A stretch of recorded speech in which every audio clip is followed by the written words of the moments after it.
Hi friends, media ಜಗತ್ತಿಗೆ ಸ್ವಾಗತ. Friends, ರಾಜ್ಯದ ಪ್ರಸಿದ್ಧ ಡ್ಯಾಂಗಳು ಯಾವುವು? ಹೆಚ್ಚು ನೀರನ್ನ ಹಿಡಿದಿಡುವ ಶಕ್ತಿಶಾಲಿ ಜಲಾಶಯಗಳು ಯಾವುವು? ಯಾವ ಡ್ಯಾಮ್ ಯಾವ ಜಿಲ್ಲೆಯಲ್ಲಿದೆ? ಎಲ್ಲವನ್ನ ಈ ವಿಡಿಯೋದಲ್ಲಿ ಹೇಳ್ತೀವಿ. ಇಂಟ್ರೆಸ್ಟಿಂಗ್ ಆಗಿರೋ ಈ ವಿಡಿಯೋವನ್ನ ಕೊನೆವರೆಗೂ ನೋಡಿ. ಅದಕ್ಕೂ ಮುನ್ನ ನೀವಿನ್ನು ನಮ್ಮ ಚಾನೆಲ್ಗೆ ಸಬ್ಸ್ಕ್ರೈಬ್ ಆಗಿಲ್ಲ ಅಂದ್ರೆ ಈಗ್ಲೇ ಸಬ್ಸ್ಕ್ರೈಬ್ ಆಗಿ. ನಂಬರ್ 1, ಲಿಂಗನಮಕ್ಕಿ ಜಲಾಶಯ, ಶಿವಮೊಗ್ಗ ಜಿಲ್ಲೆ. ಫ್ರೆಂಡ್ಸ್, ರಾಜ್ಯದಲ್ಲಿ ಅತಿ ಹೆಚ್ಚು ನೀರನ್ನ ಸಂಗ್ರಹ ಮಾಡಿಟ್ಟುಕೊಳ್ಳಬಲ್ಲ ಜಲಾಶಯ ಅಂದ್ರೆ ಅದು ಲಿಂಗನಮಕ್ಕಿ ಜಲಾಶಯ. ಈ ಜಲಾಶಯದಲ್ಲಿ ಬರೋಬ್ಬರಿ 151.75 ಟಿಎಂಸಿಯಷ್ಟು ನೀರು ಹಿಡಿಯುತ್ತೆ. 1 ಟಿಎಂಸಿ ಅಂದ್ರೆ ಬರೋಬ್ಬರಿ 2831 ಕೋಟಿ ಲೀಟರ್. ಇಂಥದ್ದನ್ನ 151.75 ಸಲ ಹಾಕಿದ್ರೆ ಎಷ್ಟಾಗುತ್ತೋ ಅಷ್ಟು ನೀರು ಲಿಂಗನಮಕ್ಕಿ ಜಲಾಶಯದಲ್ಲಿ ಹಿಡಿಯುತ್ತೆ. ಇನ್ನು ಸಿಂಪಲ್ ಆಗಿ ಹೇಳ್ಬೇಕು ಅಂದ್ರೆ ನಿಮ್ಮ ಬಳಿ 1,000 ಲೀಟರ್ನ ಟ್ಯಾಂಕ್ ಇದೆ ಅನ್ಕೊಳ್ಳಿ.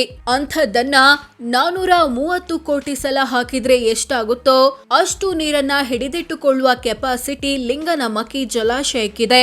ಶಿವಮೊಗ್ಗ ಜಿಲ್ಲೆ ಸಾಗರ ತಾಲೂಕಿನ ಲಿಂಗನಮಕ್ಕಿ ಎಂಬಲ್ಲಿ ಶರಾವತಿ ನದಿಗೆ ಅಡ್ಡಲಾಗಿ ಡ್ಯಾಂ ಕಟ್ಟಿ ಈ ಜಲಾಶಯವನ್ನ ಸೃಷ್ಟಿಸಲಾಗಿದೆ. ನಂಬರ್ 2, ಸೂಪ ಜಲಾಶಯ, ಉತ್ತರ ಕನ್ನಡ ಜಿಲ್ಲೆ. ಹೆಚ್ಚು ನೀರನ್ನ ಸಂಗ್ರಹಿಸಬಲ್ಲ ರಾಜ್ಯದ 2ನೇ ದೊಡ್ಡ ಜಲಾಶಯವೇ ಸೂಪ. ಈ ಜಲಾಶಯದಲ್ಲಿ ಬರೋಬ್ಬರಿ 145.33 ಟಿಎಂಸಿ ನೀರನ್ನ ಸಂಗ್ರಹಿಸಬಹುದು.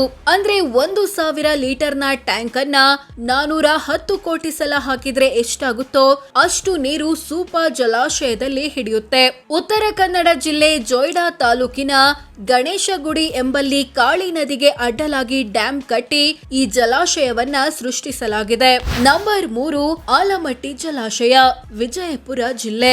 ರಾಜ್ಯದ 3ನೇ ದೊಡ್ಡ ಜಲಾಶಯವೇ ಆಲಮಟ್ಟಿ. ಈ ಜಲಾಶಯದಲ್ಲಿ ಬರೋಬ್ಬರಿ 123.08 ಟಿಎಂಸಿ ನೀರನ್ನ ಸಂಗ್ರಹಿಸಬಹುದು. ಅಂದ್ರೆ 1,000 ಲೀಟರ್ನ ಟ್ಯಾಂಕ್ ಅನ್ನ 350 ಕೋಟಿ ಸಲ ಹಾಕಿದ್ರೆ ಎಷ್ಟಾಗುತ್ತೋ ಅಷ್ಟು ನೀರು ಆಲಮಟ್ಟಿ ಜಲಾಶಯದಲ್ಲಿ ಹಿಡಿಯುತ್ತೆ. ವಿಜಯಪುರ ಜಿಲ್ಲೆ ನಿಡಗುಂದಿ ತಾಲೂಕಿನ ಆಲಮಟ್ಟಿ ಎಂಬಲ್ಲಿ ಕೃಷ್ಣಾ ನದಿಗೆ ಅಡ್ಡಲಾಗಿ ಡ್ಯಾಂ ಕಟ್ಟಿ ಈ ಜಲಾಶಯವನ್ನ ಸೃಷ್ಟಿಸಲಾಗಿದೆ. ನಂಬರ್ 4, ತುಂಗಭದ್ರಾ ಜಲಾಶಯ, ಕೊಪ್ಪಳ ಜಿಲ್ಲೆ. ತುಂಗಭದ್ರಾ ಜಲಾಶಯವು ರಾಜ್ಯದ 4ನೇ ದೊಡ್ಡ ಜಲಾಶಯವಾಗಿದೆ. ಈ ಜಲಾಶಯದಲ್ಲಿ 100.86 ಟಿಎಂಸಿ ನೀರನ್ನ ಸಂಗ್ರಹಿಸಬಹುದು. ಅಂದ್ರೆ 1,000 ಲೀಟರ್ನ ಟ್ಯಾಂಕ್ ಅನ್ನ 280 ಕೋಟಿ ಸಲ ಹಾಕಿದ್ರೆ ಎಷ್ಟಾಗುತ್ತೋ ಅಷ್ಟು ನೀರು ತುಂಗಭದ್ರಾ ಜಲಾಶಯದಲ್ಲಿ ಹಿಡಿಯುತ್ತೆ.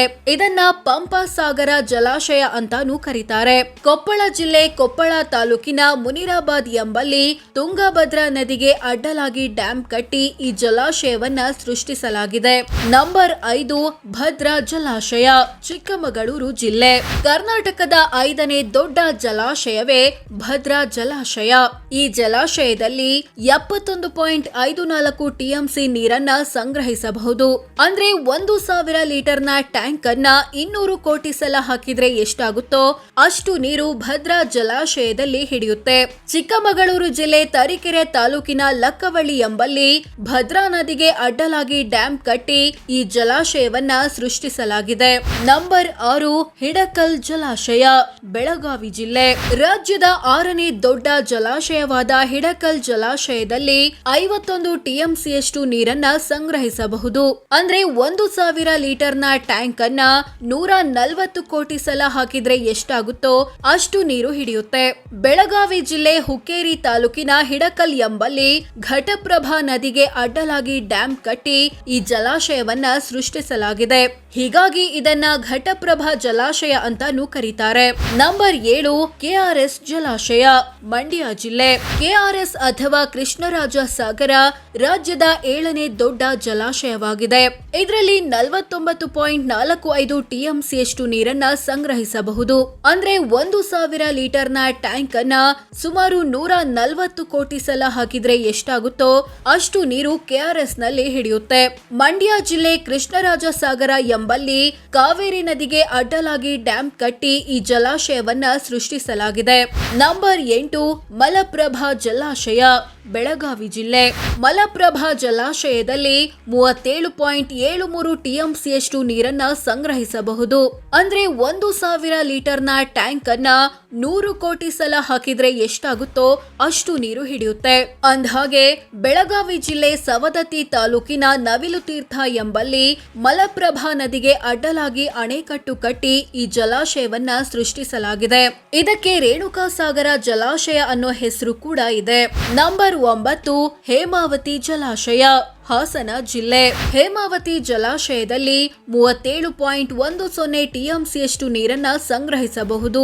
ಅಂದ್ರೆ 1,000 ಲೀಟರ್ನ ಟ್ಯಾಂಕ್ ಅನ್ನ ಸುಮಾರು 100 ಕೋಟಿ ಸಲ ಹಾಕಿದ್ರೆ ಎಷ್ಟಾಗುತ್ತೋ ಅಷ್ಟು.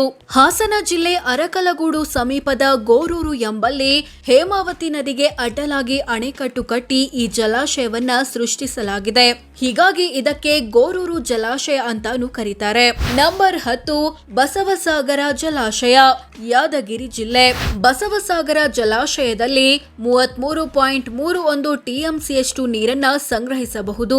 ಅಂದ್ರೆ 1,000 ಲೀಟರ್ನ ಟ್ಯಾಂಕ್ ಅನ್ನ ಸುಮಾರು 90 ಕೋಟಿ ಸಲ ಹಾಕಿದ್ರೆ ಎಷ್ಟಾಗುತ್ತೋ ಅಷ್ಟು.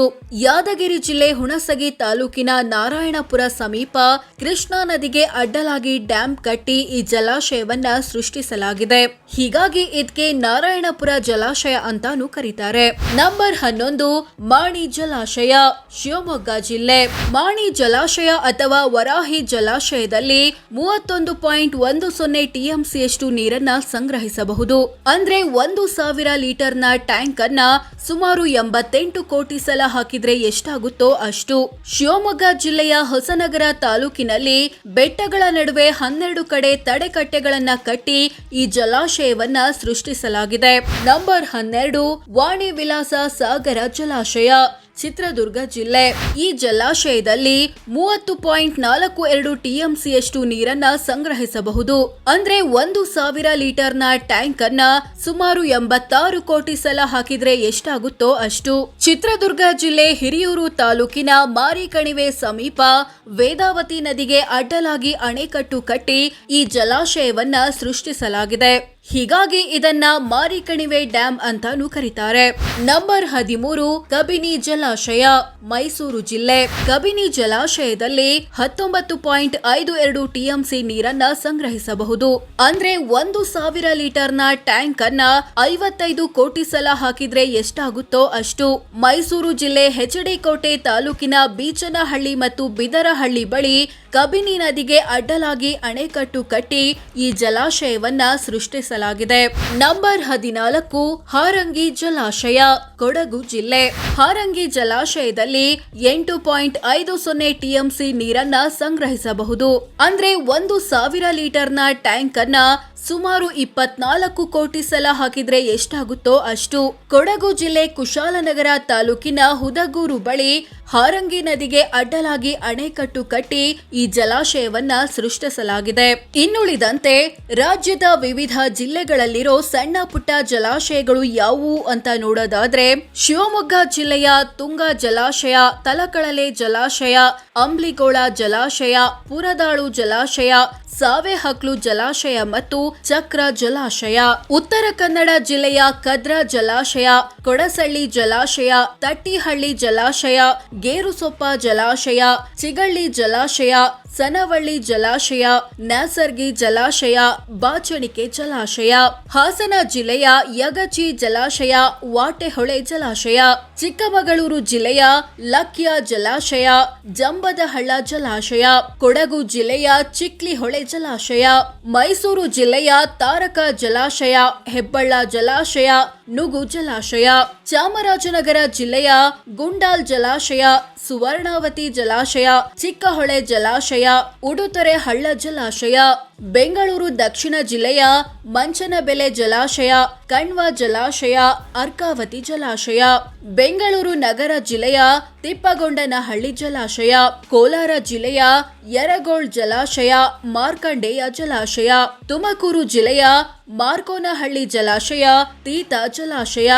ಚಿತ್ರದುರ್ಗ ಜಿಲ್ಲೆಯ ಗಾಯತ್ರಿ ಜಲಾಶಯ, ದಾವಣಗೆರೆ ಜಿಲ್ಲೆಯ ದೇವರ ಬೆಳಕೆರೆ ಜಲಾಶಯ, ಬಳ್ಳಾರಿ ಜಿಲ್ಲೆಯ ನಾರಿಹಳ್ಳ ಜಲಾಶಯ, ಕೊಪ್ಪಳ ಜಿಲ್ಲೆಯ ಹಿರೇಹಳ್ಳ ಜಲಾಶಯ, ಯಾದಗಿರಿ ಜಿಲ್ಲೆಯ ಹತ್ತಿಕುಣಿ ಜಲಾಶಯ, ಸೌದಾಗರ ಜಲಾಶಯ, ಬೀದರ್ ಜಿಲ್ಲೆಯ ಕಾರಂಜ ಜಲಾಶಯ, ಚುಲ್ಕಿನಾಲಾ ಜಲಾಶಯ, ಮುಲ್ಲಾಮಾರಿ ಮೇಲ್ದಂಡೆ ಯೋಜನೆ ಜಲಾಶಯ, ಕಲಬುರಗಿ ಜಿಲ್ಲೆಯ ಬೆಣ್ಣೆತೊರ ಜಲಾಶಯ, ಮುಲ್ಲಾಮಾರಿ ಕೆಳದಂಡೆ ಯೋಜನೆ ಜಲಾಶಯ, ಚಂದ್ರಂಪಳ್ಳಿ ಜಲಾಶಯ, ಧಾರವಾಡ ಜಿಲ್ಲೆಯ ನೀರಸಾಗರ ಜಲಾಶಯ, ಬೆಳಗಾವಿ ಜಿಲ್ಲೆಯ ಶೀರೂರು ಜಲಾಶಯ, ರಕ್ಕಸಕೊಪ್ಪ ಜಲಾಶಯ, ಹರಿನಾಲ ಜಲಾಶಯ ಇತ್ಯಾದಿ ಇತ್ಯಾದಿ.